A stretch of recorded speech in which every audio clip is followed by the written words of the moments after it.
Welcome back to another episode of Unfiltered Romance Nights. We are your hosts, Colleen. And I'm Marjorie. Today's episode, we have indie author Selena. Her books are full of drama, angst, fighting, drugs, sex, and rock and roll. There will be times you want to throw your Kindle. There will be lying, cheating, bullying, backstabbing, violence, and hard earned sweet redemption for those who won't give up on love. Welcome to the Unfiltered Romance Nights podcast, and we are so excited to have you. Thank you. I'm excited to be here. So, before we discuss this month's featured book, Willow Heights Prep Academy Elite series, we have kind of like a few icebreaker questions for you. Okay. So, how did you get started with your writing journey? And before becoming an author, did you have another career? I did. I've always been kind of a book nerd. So I actually worked in a library. So that was kind of my dream job. But I was writing on the side. So I was able to go full time in 2021. And yeah, I've just been doing this as my career since then. But I've always kind of been a writer. Even when I was a kid, I would tell stories with my sisters and play with the Barbies. Yeah. I know. That's so funny. That would be my dream job, in a library. I know this is going to sound weird. Marjorie's going to kill me for saying this, so I can smell the books all day. No. It's where I would still be if I wasn't writing, or if I had to go back to a job. That is what I would want to go back to. That's awesome. Where would you, in the library, what section would you place your books in?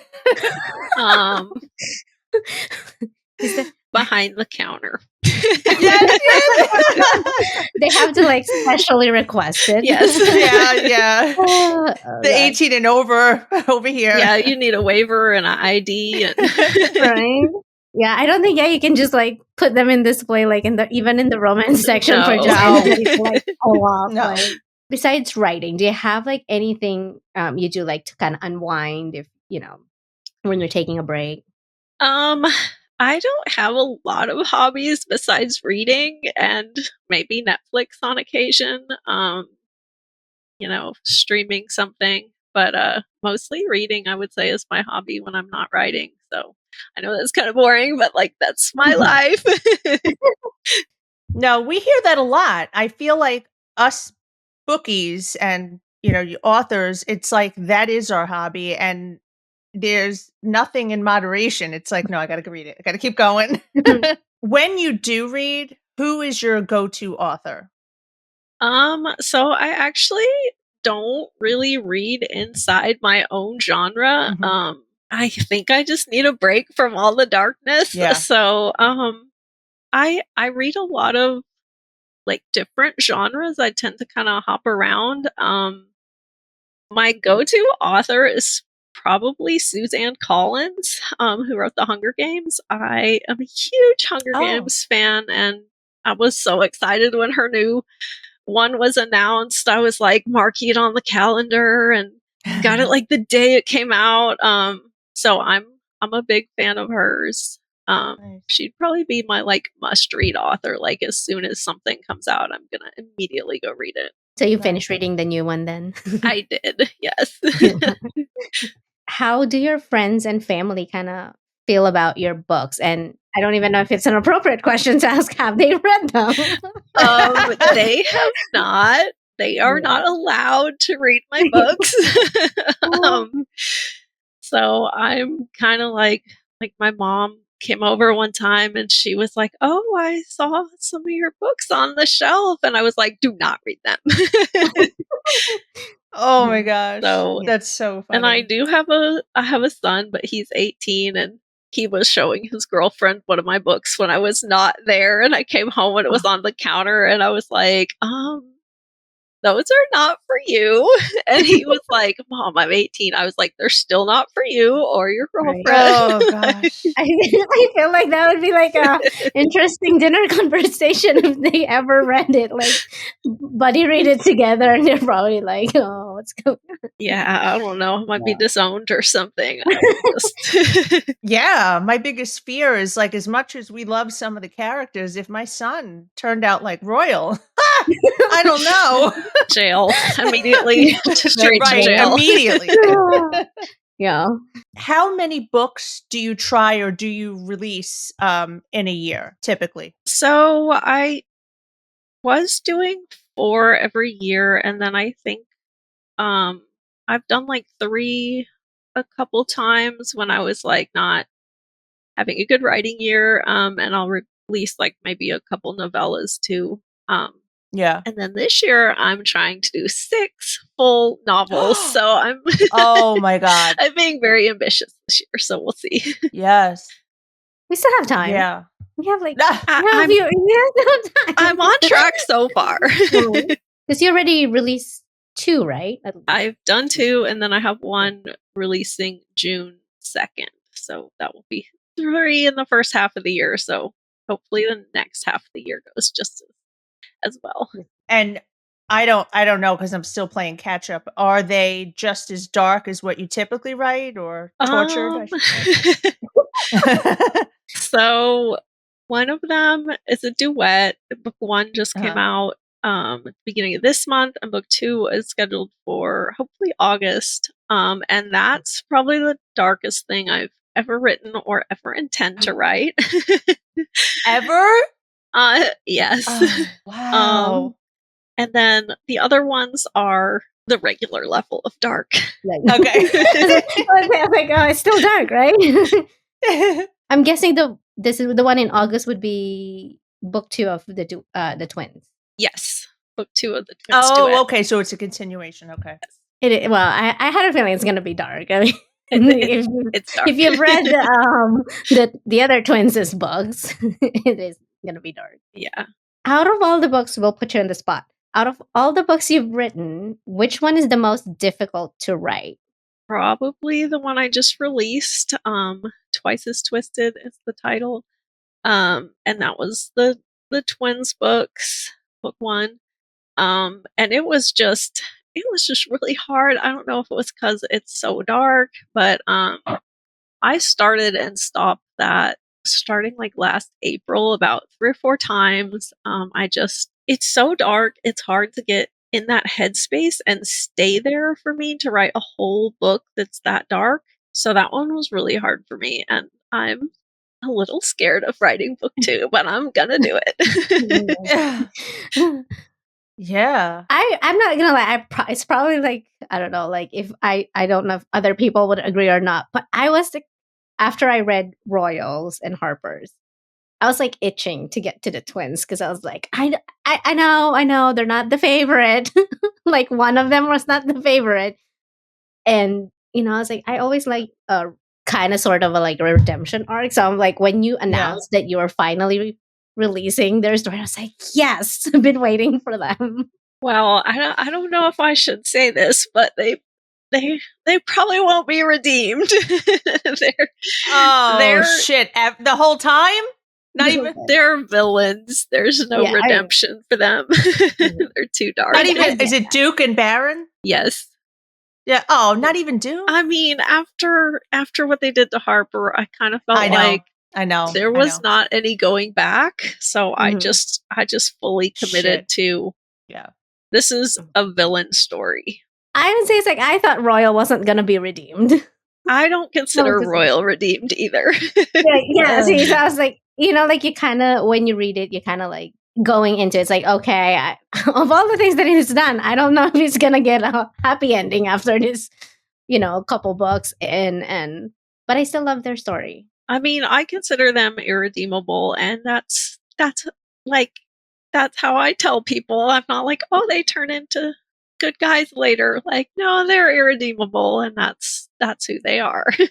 I know. I'm not there yet. I know. I'm just. You're gonna. I mean, you've passed book 3, so. Yeah. Okay. Now this is going to be a good one. I'm going to put you on the spot. Give me 3 words you would use to describe your books. Dark for sure. I always say they're kind of deep. They're not like they do have dark moments and probably are shocking to some people, but I try not to do just like dark for shock value. I try to have like some meaning, and like it was important to me in book 4 of the Exile series to really get into like Harper's healing journey and not have Yeah. her just kind of like bounce back from what happened to her. I know some readers were like, "Oh, she needs to come back like all badass and you know burn down the town," but I was like, I really wanted to focus on like her emotional and mental state and her healing. So I do try to go kind of deep with my characters. And then I guess maybe angsty would be Mhm. something that at least some of my books have. I mean, I think even towards the end, she's still a badass. It wasn't like like how she was in the beginning, but there's like growth. And like they read it, like that you would understand where she was coming from, kind of like from book 4 to 5, like how she turned out. Right. I mean, I did, I tried to show that like she was broken, but she is not defeated. Oh, absolutely. I mean, for a short while there, she was like in this numb state, which is just self-preservation. Like your body kind of just shuts down and it's just in survival mode. But she has grown. I just got to the part where I'm not without giving too much away, he finally understands and has walked away. And to me that yes, the end of book 3 is emotional. I won't say it isn't, but to me in that moment when he finally gets why she's having a hard time forgiving him, it's like, okay, I get it. And then when he walks away, I was like, I can't.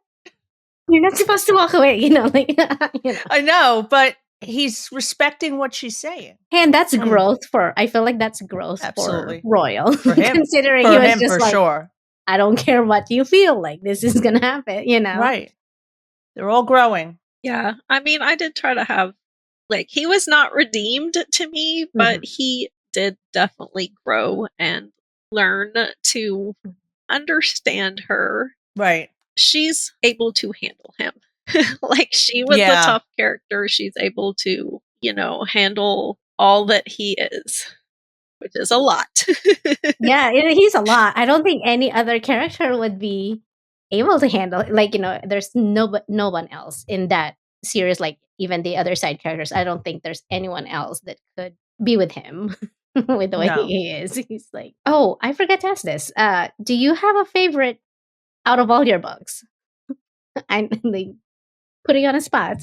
I kind of either it's the book I'm writing right now, which I either love or hate every time. So I'll be like, my favorite characters are whoever I'm spending every day writing. But I do really love Royal and Harper's series, and also Only Happy When It Rains is probably my favorite standalone, and my other favorite. I just adore that main couple in there. They were so much fun to write, and kind of like Royal and Harper, they just really fit each other like so perfectly. It's like these people are meant to be together. So I really loved writing that, and I have a soft spot for that book, even though it's not read by like as many people. It should be. I think the first series, is it a series or a duet? I can't remember because it was a while ago. Was it a trilogy? Crystal? The Rain? Oh, sorry. No, that wasn't the first book. The Rain King? Yes, that's book 1 of that duet. I read that, and at the end of one of the books, I was like, that was when I first realized, I'm like, okay, this author is unhinged. I love it. Oh, maybe that's the third word I would pick to describe my There you go. Unhinged. You know how like when they say like, oh, do you like a morally gray or morally black? I would say like majority of your MMCs are morally black. Like, you know, they push that boundary. Even Devlin? I mean, he's lighter. He's more lighter, I think. Yeah, Yeah. he's more morally gray. And then you go all the way to Baron, who's just like morally like devoid. Yeah. Yeah, like Duke was the Funny. drinks, right? The funny one. Yes. Okay. Yes. And he's maybe a little bit less morally devoid than Baron, but still pretty far along that scale. Yeah. Yeah, I think you put them together, like when they're in the scene together, it's just like chaos. Yeah, because they kind of like egg on each other, like the other one's just quieter. Yeah, they definitely feed off each other. When you like separate Duke, I feel like you get more of his quote unquote humanity, like human side. Like if you separate him a little bit. Yeah, he's definitely softer. He's got a soft spot. Well, I know you said you kind of have like, soft, like favorite couple kind of like soft spot for Royal and Harper. Do you have like a specific favorite MMC or FMC? Royal maybe will always be my favorite main character. I don't know though. Whoever I'm writing, I really am just like, I really loved Colt so much when I was writing their story. And same with like, I love Colt. Yeah, Colt is such a sweetie. And same like Harper, I always will go back to her.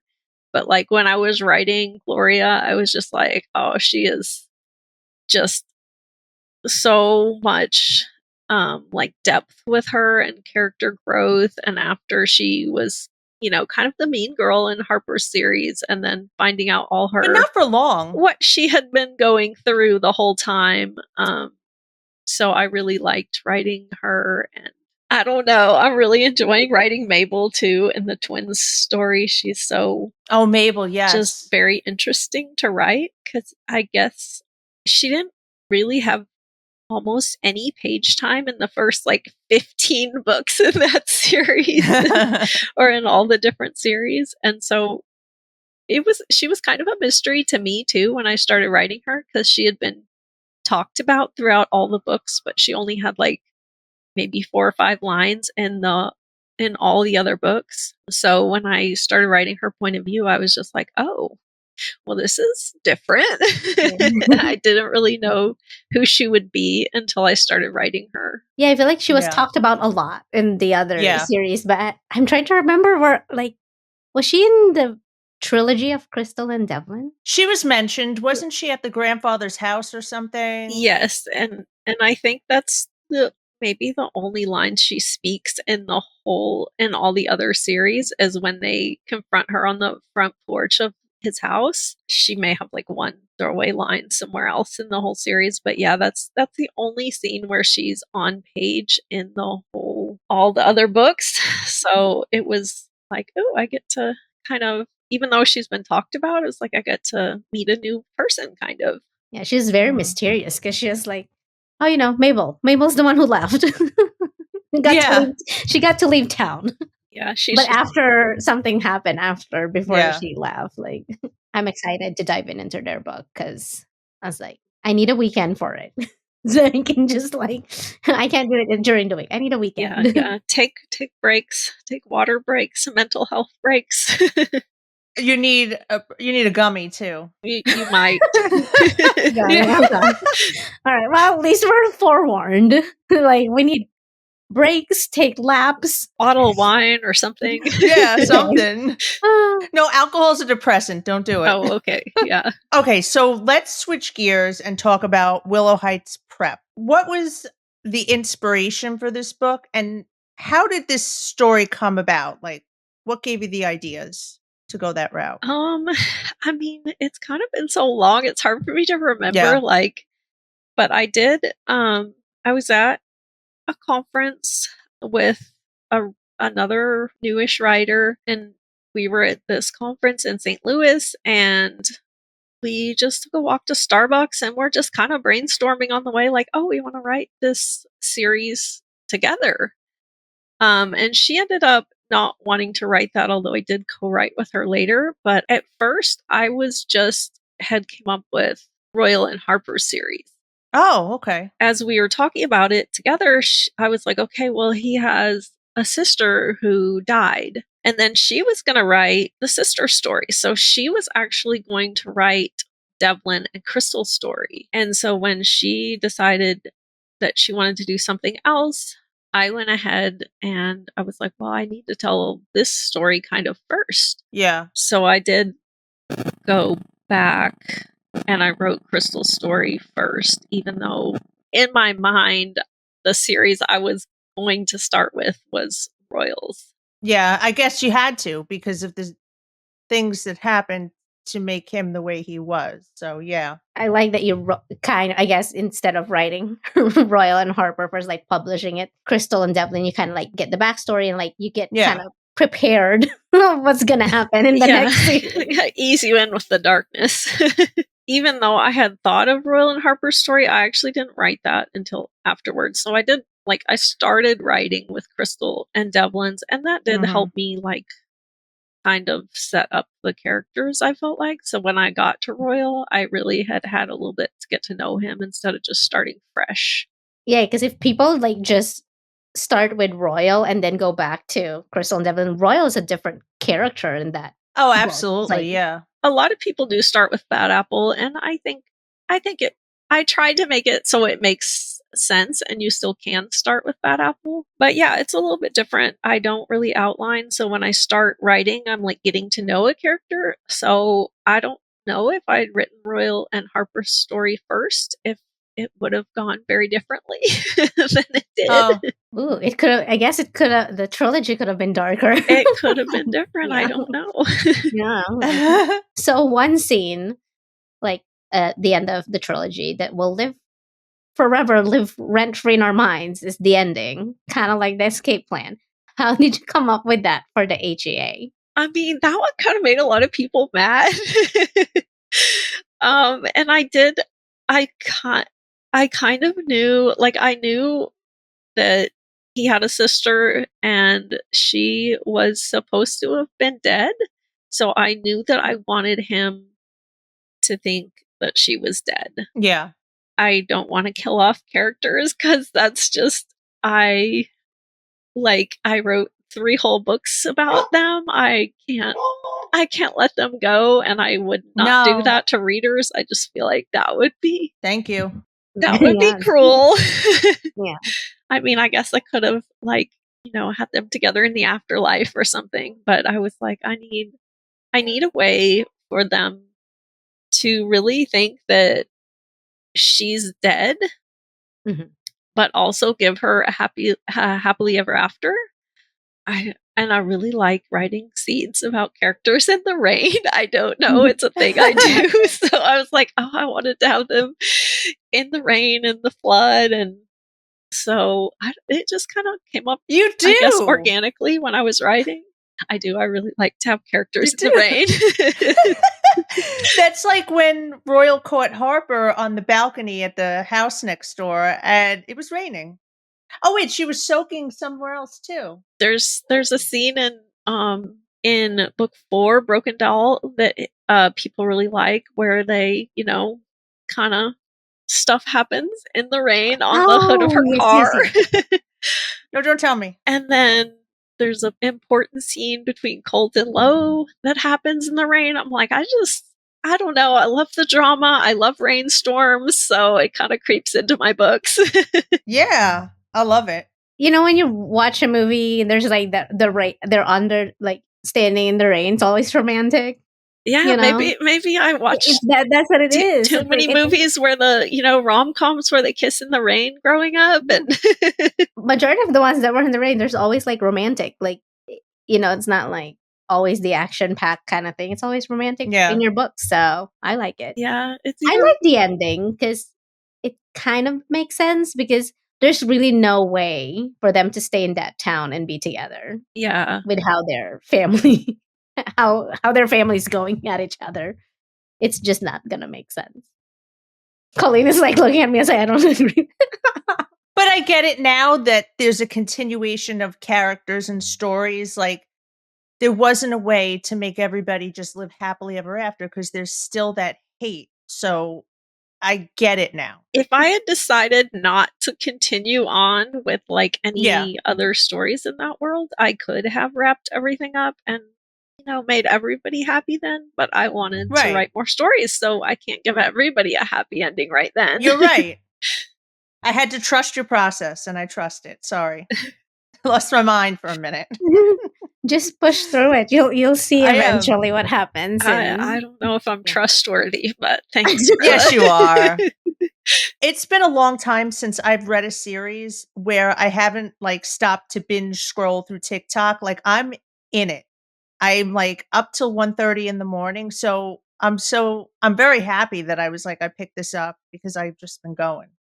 Like it's what, 4 books in what, 3 days? Yeah, I know. It's like, great. Now you're making me look like I'm slacking over here. No, I've been like telling her, it's like, you should read it. You should read it. You read the book. You read the trilogy. You should read it. It's the twin.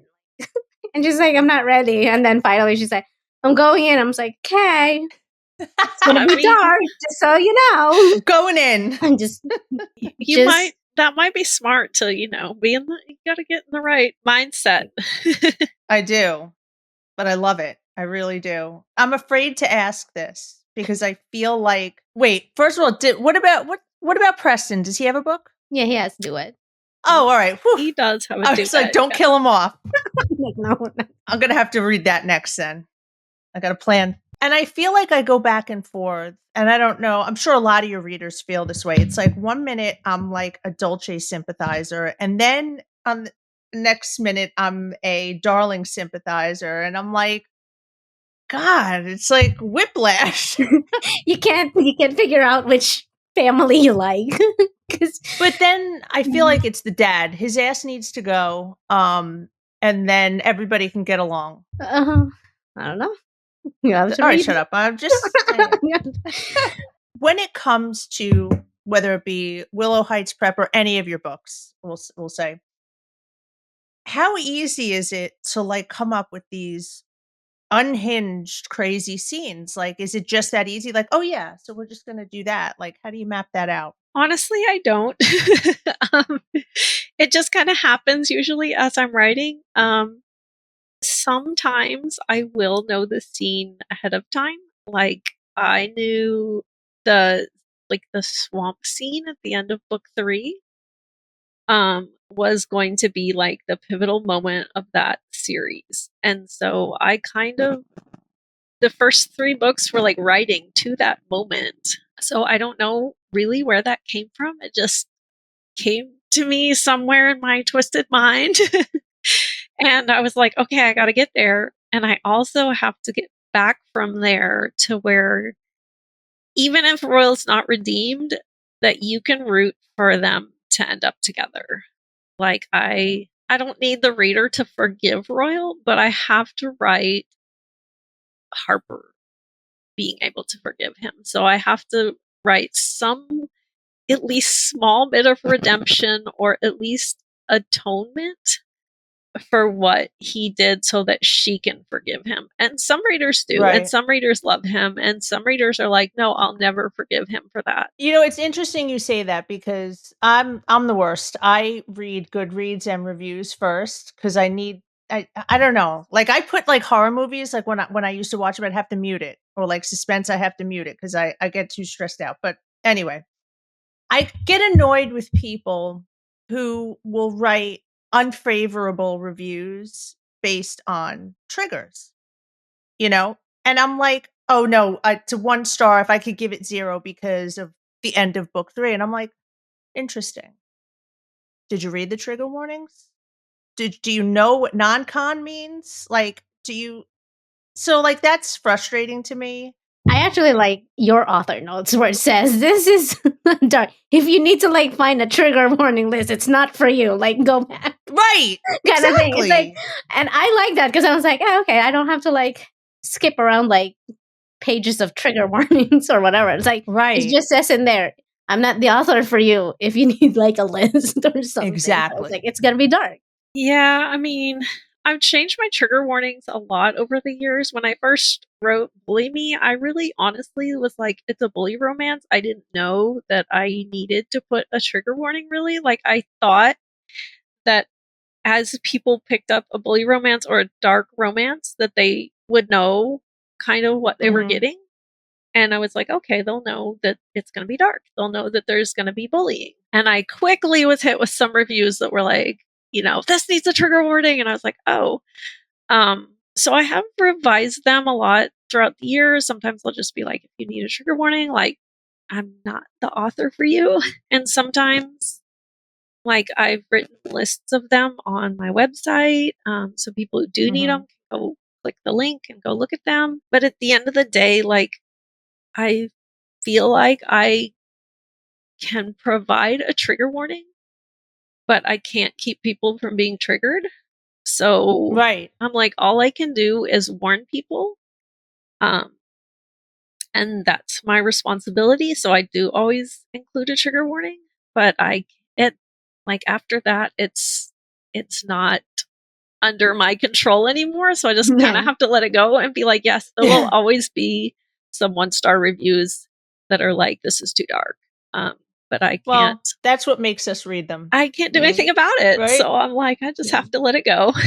I feel like after when I first originally read Royal and Harper, after that, I feel like I've skipped trigger warnings because I was like, if I can make it through this series and still love Royal, like I love Royal as a character, I'm gonna be fine with the other books. Like, right. I feel like I gravitate towards like those kind of characters. Like, they'll do like that one big gesture of like, here's why I love you without saying it, and then you already know, and we're good to go, kind of thing.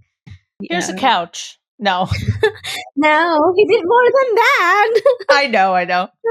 All right, so he saved her life. Whoop-de-doo. There's some point, like Baron and Dukes, I just had to be like, look, like I literally cannot give a strong enough trigger warning on that book. Like, it is so dark. I was just like, I don't even know what to put in the trigger warning. So I'm just like, yes, like, just put trigger warnings. All of them. No one read this. Like, no one read it. It's too dark.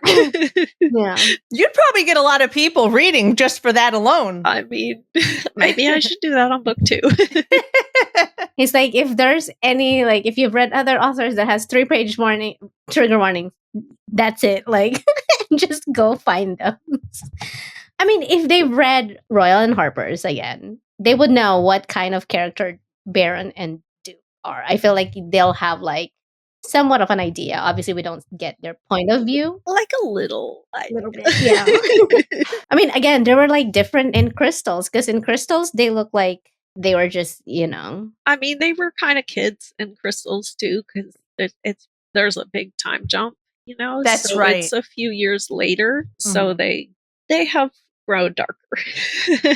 Yeah, I get it. I mean, after what Royal went through, not that I'm saying what he does is right, but you're able to understand like where he learned to just be the monster he is, Right. And like you said, his dad's pretty bad and responsible for a lot of unlike him trauma that his children have gone through. So talking about characters I don't like, I hope, like, I would be okay if you killed Dixie. Like, that would be okay with me. Okay, well, I can't stand her conniving little ass. I was like trying not to say anything about Dixie. Like, I forgot about Dixie. I hate her. I mean, just wait until you read Colt's series if you hate her now, because that's what I told her. Like, I had to take a pause on Colts because of Dixie, because I was like, I need a break from Dixie. I told her, shit, there's another rope waiting for her at the bridge. Have at it. Oh, that poor bridge has seen so much. Right? I feel like it's seen so many things. Yeah, they need to just condemn it or something. Burn it down. Yeah, because what? There's only like one house that goes in that. It's the compound or something. Yeah. Grandpa Darlings. Okay, so now that you're kind of like writing, I don't know, I froze a little bit in there, but now that you kind of started writing the twins, who in your opinion is the darkest out of all the MMCs in the Willow Heights prep? I mean, Baron's definitely the darkest character I have written or plan to write. Duke's really dark too, but he has like a soft spot. Like I said, he's definitely has like more vulnerability. And even Royal has a little bit of vulnerability. Baron's definitely the darkest he has had so far. No real moments of vulnerability. I don't know what will happen in book 2, so we'll see. But so far, he's for sure the darkest. Just, I even call that one like a horror romance because he is Oh my God. so dark that I am like, Horror. this goes beyond just dark romance. This is venturing into a new territory. So like Pitch Black then? To me, Pitch Black does not have a happily ever after. So I would not call it Pitch Black because I have promised that Mabel will have a happily ever after, although it might be like a more non-traditional where everyone might not want her to have a happily ever after. I have promised that she will be with one of the twins at the end. Now, whether you think that she's happy or not, I don't know. I guess when I write it, I will see. We'll figure it out. Okay. Well, that's interesting that you say that because that was the next question on, and I guess it's subjective. Do all your books, or do you plan to have all your books have happily ever afters or happily for nows?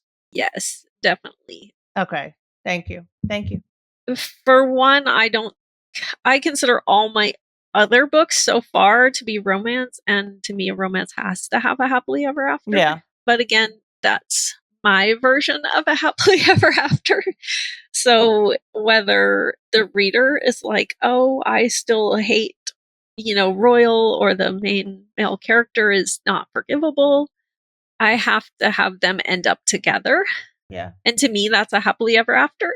But, if a reader's upset about that, they might be like, well, that's not happy because she's doesn't have a choice or say about them ending up together. But to me, that's still happily ever after. Yeah, I mean, They're not alone. Right. My definition is they have to end up together. That's a happily ever after. Have they read Dolly and Preston? I mean, I don't know. I mean, that's like, well, there might be some entrapment there, but they're gonna be together. I love Preston. He can always have me. Like, just gosh darn it, he's gonna have Dolly at the end of the day, and that's how it's gonna work. It worked out for them. I feel like it eventually worked out. I mean, he would do anything to make her happy. Mm-hmm. It wasn't like an easy road for them. Whether she likes it or not, he's gonna do it. He is a giver. Like, I mean, just the little bit I know from the first 2 series, like, I mean, but he does everything to make someone comfortable and, and make them, I mean, but is it kind of selfish? I mean, I don't know. Aren't we all a little? He might be selfish in his ways, but he is a protector. He's nice. He's gonna protect people that he cares about. I mean, with the trilogy, like Crystal and Devlin, like he was not a nice person to Crystal. No. And then eventually, like, like even Crystal's like, I don't know if you're really nice or you're just you're just making this shit up kind of thing. But he eventually was nice to her, Oh, the locker scene. Well, that was not nice. I mean, no, it wasn't not. I didn't say that was the nice part. Nice. Like after that, maybe. But okay, initially I thought all 3 cousins will be with her because they did kind of like all of them are kind of like her, Yeah. Yeah, and actually, it's weird talking about when we first came up with that series. Actually, Harper's series was originally conceived of as a reverse harem, like a wide choose. So she was going to end up with several of the brothers, but Royal was never going to let that happen. Right, exactly. Now he was too kind of like, he was not going to have it. I mean, even when he was just like, nah, I don't really like her, whatever. She's, but you can kind of tell from his point of view or how he acts, like, Even Harper's like, I don't know what to think. Like, does he like me? Does he not like me? Kind of thing. I mean, 'Cause- even when he didn't like her, she was his, and he Right. was not. Yeah. only Colt was the the one that's brave enough to be talking to her. I mean, even then, he's like, he got the brunt of it. Yeah, he found out what happens when Royal gets possessive. Like, I have a soft spot for Colt. Like, you know, with what happened in Exile, and then, you know, like reading it, and then Dixie. I'm just like, go away, Dixie. I know. Like, I'm sorry. I'm like, for everybody that likes Dixie, I'm so sorry. No, she was a dick in Willow Heights prep too. Like, was she not? Like, she was like, "Oh, I don't care. I'm going to wear the dog collar." It was all about being popular at any expense. And was she really Crystal's best friend? I'm going to go no. Don't like her. I don't like her. Oh my gosh. Okay, so after Royal and Harper, you can go to Preston and then take a break before you go into Colt. Yeah. Because I don't know. This how way I you're can. gonna- There's a lot of Yeah. Dixie in that series, so just Yeah. be ready. I know. I was not prepared when I like read Colt. I was like thinking, I feel like I know who the FMC is because I wasn't looking at any reviews or any blurb and stuff. I was like, I want to be surprised. But then when I get to Dixie, I was like, I hope it's not Dixie because I don't really like her right now. I think it's just in book one, I didn't really like her yet. So Right. She's probably my most hated character by readers. Like, they really did not like her. And I kind of like started out writing her a little less intense. And then I was like, you know what? I write the worst, most toxic male characters. Yeah. Like, I'm gonna lean into this and have fun writing just the absolutely most toxic female character too. So I had fun with Yeah. that. yeah. Yeah, because we know. I have a couple friends, and maybe even myself at times when I was younger that's batshit crazy. I mean, So- she's a lot. I feel like she committed to that. Like, this is who I am.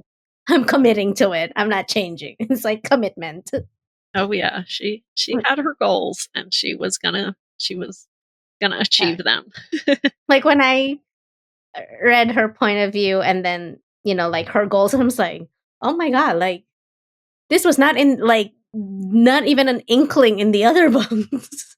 So when you read it in her point of view, it's like, oh, okay. I don't know, Colleen, you might be on to her, so I don't think you'll be as surprised as some people. Okay. I was. Because I was like, because I felt like, yes, she was kind of wishy-washy in Crystal's.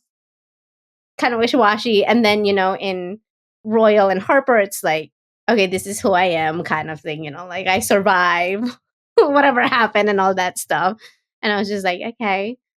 But then you get to Colts, and I was like, oh, I thought you couldn't get any worse. I stand corrected. Like, I take it back. Like, let's just go back to like how you were in the other books. You can always get worse. Yeah. Right. I should quit saying that could be worse. I'm like it, or it cannot be worse. Like, yeah, it could get worse. Everything can get worse. So, I know you told us about what's to come. Are there any other future projects that you can let us know about? Any sneak peeks? Yeah, I have a few on pre-order. The number 2 in the twins duet. Okay. And then I wrote 3 books set in the 90s, which is The Rain King, Only Happy When It Rains, I love it. and Foolish Games. And I love writing those because I'm from the 90s. It's kind of nostalgic for me. I grew up like as a teenager. So it's just really fun for me to like revisit that and just write. I love writing standalones. And all those books are standalones. They're all linked, but they're interconnected standalones, but it's just sometimes in between like a long series, it's so nice to just be like, oh, I wrote this whole story and it's all wrapped now. Like it's complete and finished. So I'm gonna add a few more books to that collection or series. And then I am writing some Why Choose now. Oh, nice. So the first one came out in February, and then I have several more of those planned for this year in my ambitious schedule. So that's a university set in that same town as my other books, Okay. Thorn Crown University. So yeah, I have one out, and there's 3 more in that series, and I'm hoping to finish them this year or next year. Got my work cut out for me with those. You know what I just thought about? So we have 2 sets of twins in Willow Heights. In The Rain King, weren't they twins, the boys? They are twins. I like writing Tell twins. You do? I Okay. do, That's what I yeah. was just thought about that. Wasn't it? Did I hear about like the one in the 90s? Was it like in the Faulkner universe as well? Yes. Like but way back then, kind of thing. Yes. So they're all set in the Faulkner verse, as we call them. So there are like a few tiny glimpses. They're not like main characters, but they'll be like Royal's dad, the Dolce dad, who you hate, Kolleen. But he's in The Rain King a tiny bit, and then he's actually in Foolish Games, like he's a side character. He's not at all the main character, but he's in several scenes and that. So yeah, so there's some, I guess technically like the Willow Heights books would be like next generation. Yeah. So yeah, it's fun to write a little bit of Easter eggs and parents. This is how they all ended up in Faulkner. Oh, I'm gonna have to reread it now because I read it a while ago. I was telling you that it was like set, but like in the years prior, and you're like, no, it's not. I was like, I'm pretty sure that's what I heard. They are all tied together in some way. Would there be like another generation then? Like in the 70s, or are you talking about like future generation? Future generation. I mean, I have given several of them babies. Kind of just so caught up in the current generation and then finishing the 90s ones that I really haven't gone further on to see if there is any stories. Because right now they're just babies, so I don't know how they'll grow up. Right, exactly. Jeez Louise, I don't know. I feel like if I would say, probably like Crystal and Devlin's kids would be like the most normal. Oh, right? You would hope. I mean, I would hope. Like, I don't know how that goes with their relatives around them. Yeah. But just thinking, I'm like, well, I feel like they would be kind of like the nicest one. Oh, and you know what? There's another set of twins there. Right? That's what I said. Like, yeah, because then you should read King's story too. Like, the eldest one. Oh, yeah, I didn't read his. Yeah. Yeah, he has a standalone. He's just one book only, so. Yeah. Not a big commitment. Yeah, it's not a commitment. No, I'm in deep right now, so I got to keep on with the others. I got to get to Dixie. And her. You have 3 more books to go before you get to. We can buddy read that, and then we can talk about it. We always plan to buddy read, and we never do. It's either she's way ahead, or I'm like, oh, you're not done. I read them all. So I know you said you have like a Why Choose, Reverse Harem that are coming up. Any other genres, subgenres, tropes that you haven't written that you would want to write in the future? I have thought up and then canceled 2 age gap romances. I feel like it's something that I'm kind like, I want to write it, but it kind of makes me uncomfortable sometimes. Okay. So I'm like, I have this story idea and it's like a great idea, but then I start writing it and I'm like, ooh, this makes me a little uncomfy. So I do have one planned on the 90s branch that I feel like I've thought about it for like several years now, to where I think I'm gonna try to push myself and do Okay. that. And then if I could just write anything and know that, I would have some readers for it, like I would love to write a dystopian, which is totally different genre, but Yeah. I love reading them. Like I said, I love the Hunger Games and I love The Handmaid's Tale, like the show, and I read Oh, the book, right. but I just love that show, and I don't know, there's something just so fascinating to me about that I don't know if I ever will do it, but that's something that like I would love to do. I don't know if I have the skill to write that genre, but Oh, if you have the skill to write as in depth as you do in these books and all these twists and turns, you could totally do it. yeah, it's just I don't know. I would love to, but like some of the like tech and stuff, I don't know if I have like the sci-fi imagination to think up like Oh, I see. future or alternate universe or alternate to Earth like kinds of Yeah. systems, and I don't know. I love that genre and I would love to write one, but I don't know if I will. The age gap is much more likely to happen. Okay. Yeah. As soon as you post something that says it's either age gap or dystopian, we'll be like, you can come back. You can come back so we can talk about it. I'm going to hold you to that and be like, oh, all right, I have one reader. She promised she would read it. It's We're Marjorie. reading it. We'll read it. We're doing it. Just message me, hey, remember?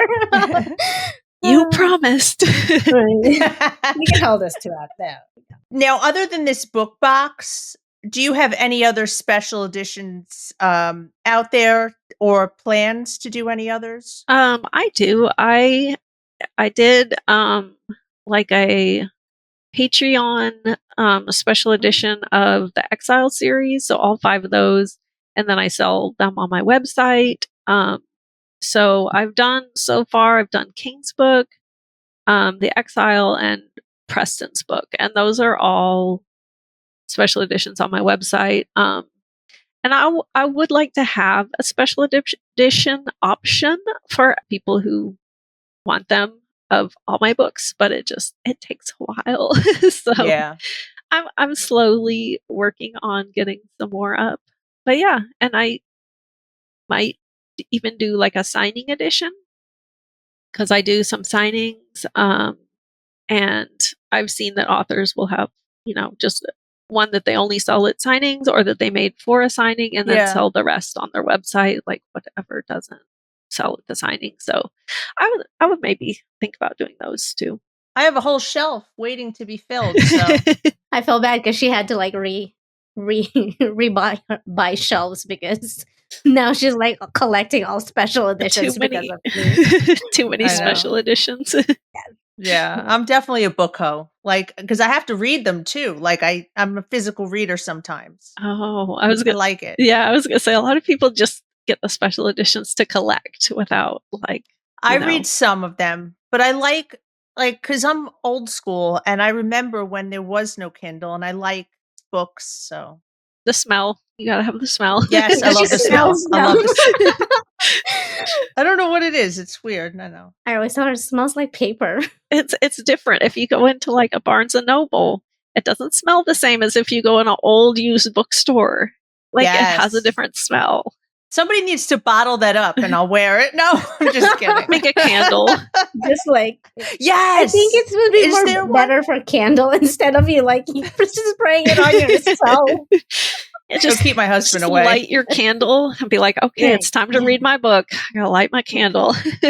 Ooh, that's a good idea. That would be like a selling point when you're reading. I know. I it. got to find it. I'm going to Google it. Yeah, especially if I'm reading on like my Kindle, then I could light the candle and then I'd feel like I was reading an old book, even though it's on my Kindle. Are you planning to attend any signing events this year or next year? I do have. I'm going to one Wild and Windy Chicago in May, so just next month or even a couple weeks. And then next year I'm doing it's the Sinners and Stardust in New Orleans, but I think it's called okay. Shadows and Seduction, maybe. it's a different title, but it's Sinners and Stardust. It's like the company that does them, and that one's in Boston, which is just a little far for me. But but yeah, and then I have authors rocking Little Rock in March of next year. So Do you do more than 2, or do you like limit yourself? I did Wild and Windy in February in Phoenix, and that was really fun. And I really liked the signing. That's why I'm going to do the Chicago one. But I found out when I did that one that I don't really like flying to signings.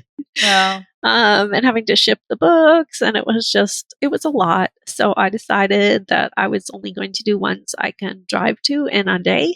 Anything that's within like 6 or 8 hours drive of me that I can get into. I don't really have like a limit, but it has to be like semi-local to me. are you in the Midwest or? No, I'm in Arkansas. Oh, okay. So Chicago's just 8 or 8.5 hours from me.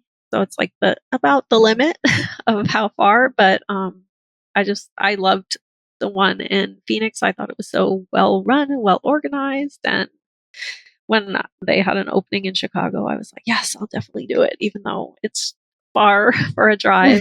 Yeah. I think she should go to Wanderlust. I mean, how far is Texas? I did Wanderlust a few years ago. But it was like it was a 2-day drive for me. So it's just a little too far for me to drive. I think it's about 10 hours, but I thought I was going to do it all in one day, and I did not make it. I had to stop and get a hotel on the way. I was like, I just can't drive that much in one day. Yeah. 8 hours is already a lot. But like sometimes we'll be like, if we're doing crossing state lines, we usually do it in 24 hours, but I always have somebody alternating with me.